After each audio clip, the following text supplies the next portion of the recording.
I too sing America. I am the darker brother. They send me to eat in the kitchen when company comes, but I laugh and eat well and grow strong. Tomorrow, I'll be at the table when company comes. Nobody'll dare say to me, eat in the kitchen then. Besides, they'll see how beautiful I am and be ashamed. I too am America. That was a poem written by Langston Hughes in 1925, and obviously there was a lot of discrimination back then, and they'd send the servants in the kitchen to eat and whatnot. Well, it's a long time since 1925, and I definitely haven't been told to eat in anybody's kitchen, and I'm definitely the darker brother. So whenever Antifa or Black Lives Matter wants to ask me how can I stand with the Proud Boys, well, Proud Boys aren't white supremacists telling me to eat in anybody's kitchen. In fact, I'm out in the very front, and I damn sure am not a token. But this is my personal slogan that I'm borrowing from this poem. Anytime somebody of color or whoever says, how can you stand with this? Because I too am America. I was born here, raised here, gonna die here. So that's my response to that. Now, on to other things.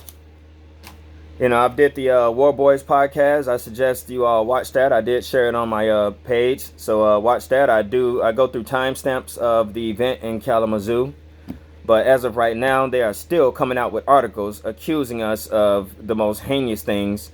And what I like to see is that more and more people who normally just on the sidelines and they may just kind of glance over the news and just, oh, those Proud Boys, they're terrible. People are starting to realize what's happening now. The truth is coming out. And this is a beautiful thing. This is something we've been wanting since 2016. Now, I didn't join until last year, but, the club. And now it's happening. People are seeing all over the country what the Proud Boys have been trying to fight against and stand up for and stand against for years. So thank you, America. You are finally seeing the truth. You know that they aren't white supremacists. We aren't white supremacists.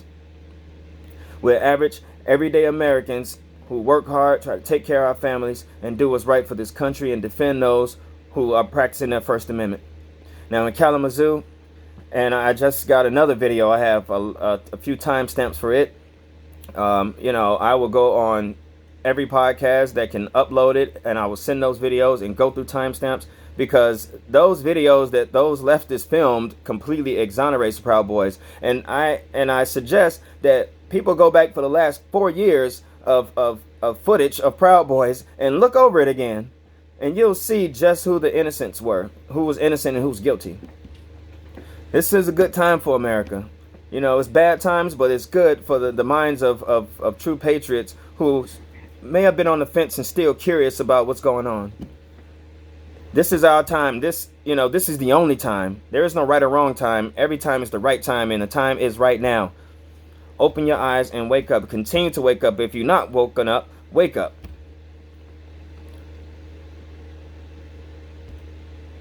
It's a beautiful time.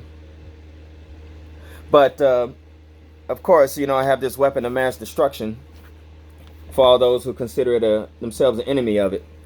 And it's kind of doubling down on the last time I read. It's in Ephesians chapter 4. It says, there is one body and one spirit, even as ye are called in one hope of your calling. One Lord, one faith, one baptism. One God and Father of all, who is above all and through all and in you all. Just like I said before. When we move, God moves. That's what you saw out there. Even though Reverend Nathan Dennison, Reverend, right. What kind of reverend gathers people in a park for a vigil for children killed in racial violence when it's really just a cover for armed Antifa or the Michigan Defense League or whoever they are? And they want to, call themselves defending them against a planned KKK rally.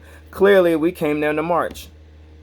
In one post, if you watch Tim Pool's take on it, he has, I think it was a Reddit post where he was saying we came through the park, we attacked homeless people and all these things. But in his Facebook post, he claims we never set foot in the park, which is true. We did not step foot in Arcadia Festival Park. In the park where we ended, in Bronson Park, you can clearly see that we are all standing there in the crowd. And we left. No one was assaulted, no homeless people. But you all see the truth now. So I'm going to keep this video short because it's already enough coming out. I have the videos posted. Check out the War Boys podcast. I definitely go into detail about it and keep getting the truth out there. God bless America. Proud of your boy.